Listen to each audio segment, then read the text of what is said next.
Across the Spideyverse was way better than I thought it would be. I'm gonna keep it real. I don't got anything negative to say about this movie. I enjoyed this movie from beginning to end, and I want to see it again. Now, I want to make something clear. Into the Spideyverse was my favorite movie ever. I think it was a great Spider-Man movie, and I think it was a great animated movie overall. And to me, that movie was a 10 out of 10, and I thought like nothing could be a better Spider-Man movie than Into the Spideyverse. And when the sequel was confirmed, I didn't think that the sequel was going to be better than the first movie. I just said, no way, the first one was just too damn good that the second one won't match that same level.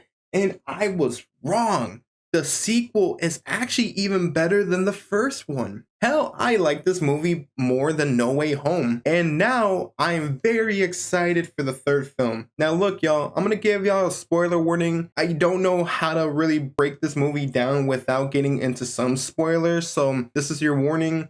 Click off the video if you don't want any spoilers, but if you've seen the movie, all right, let's keep going. So the movie starts off with Spider-Gwen, and her backstory is actually pretty interesting. We get to dive in deeper with her and seeing the situation with her father being a cop, making it difficult because the cop accuses of Gwen being responsible for the death of Peter Parker. When she ends up revealing herself to the cop, aka her dad, the man basically flipped out and was willing to arrest her. But, you know, obviously she gets saved because this happened during a mission, because obviously the whole multiverse thing was getting all weird. And then the other multiverse Spider-Mans come in to save the day, and she joins forces with them. And then we cut back to Miles. Now, I gotta say, Miles versus Spot, the first fight was really funny, really entertaining. This movie had me laughing a lot in the beginning, and then I noticed the tone changes throughout the movie and it progressively gets darker and darker all the way to the end. The best thing about the sequel is the way Miles Morales is portrayed in this movie gives me the same feeling when we saw Sam Raimi's Spider-Man 2, and we saw how Peter Parker's character was like, seeing what it's like being Peter Parker and Spider-Man and the struggles of back and forth of trying to live a normal life and trying to be the superhero that the world needs. And that is what we get to see in this movie.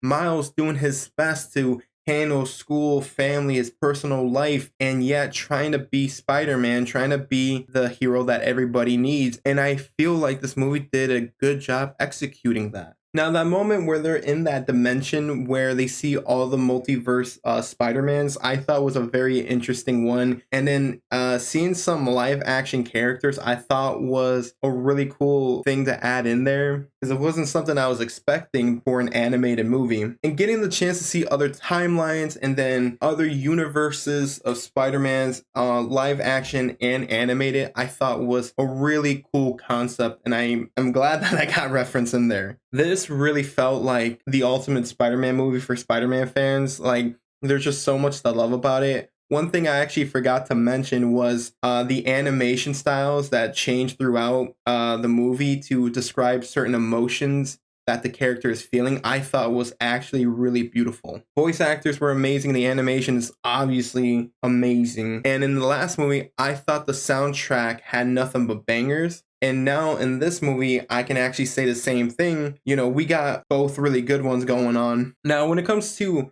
villains like Spot, one thing I actually like is how he starts off as this not intimidating character, pretty weak and pathetic, kind of a laughingstock. But when he starts becoming more powerful, he becomes more scary, and the tone becomes more serious. And I was actually even intimidated by him. I was actually surprised. I was like, wow, Spot is becoming more and more of a threat, and not just a threat to just Spider-Man, but through the whole universe and all the multiverses across. And I actually like that they cover canon timelines of how things need to go, and you can't interfere with that, because if you do, then it's going to create problems. I think one of the things that was sad to see is Miles finding out that he wasn't supposed to be Spider-Man since he got bitten by a spider from another universe, and the Spider-Man in his universe wasn't supposed to die. So there's a fight that breaks out because Miles wants to interfere with something that the other universe Spider-Mans do not want him to interfere with, and he's been messing up the timelines and canon. The objective is to obviously keep him locked up and let things run their course so he doesn't interfere. Miles escapes and gets away, but not without a conflict with one of the Spider-Mans, Miguel, who tells him off, who really like was giving him a run for his money. He was really telling him some things. I was like, damn, chill. Like, you ain't got to do the man dirty like that. It's got to play with his mind, knowing that he wasn't supposed to be Spider-Man. The Spider-Man that died in his universe shouldn't have died. And that means in the universe where that spider bit him, there should have been a Spider-Man in that universe. When Miles escapes and he goes back to the universe he was supposed to be sent back to, and then you find out a huge plot twist happens to where he gets sent to the wrong universe. The universe that the spider was originally from that bit him, the universe that was supposed to need a Spider-Man but didn't exist. So we got to see what a world without Spider-Man looks like, which was something I never even thought about. And then we see a different version of Miles. The movie leaves off with a cliffhanger, which in my opinion it had a really good build-up, and the cliffhanger was just a huge W, and it gets me excited for the third film. And this is kind of reminds me when Avengers released Infinity War building up to Endgame. This is how I feel, and I feel like we're in this era. Into the Spideyverse was a 10 out of 10 movie for me. Really loved it, and I watched it many times. Now, when it comes to the Across the Spideyverse, I can actually say the same thing about this movie. I don't really have any complaints. I loved the movie from beginning to end and loved everything about this movie, from the animation, voice actors, the soundtrack, and all that good stuff, and the storytelling. This was the perfect sequel, and yes, if you were to ask what would I rate this, I'm giving this a 10 out of 10, which means the bar is raised even higher for the third film for Beyond the Spideyverse, because that means this movie has to be bigger than the first two. So, if you guys seen the movie, you guys let me know what you think, and I'll catch you guys next time. Peace out.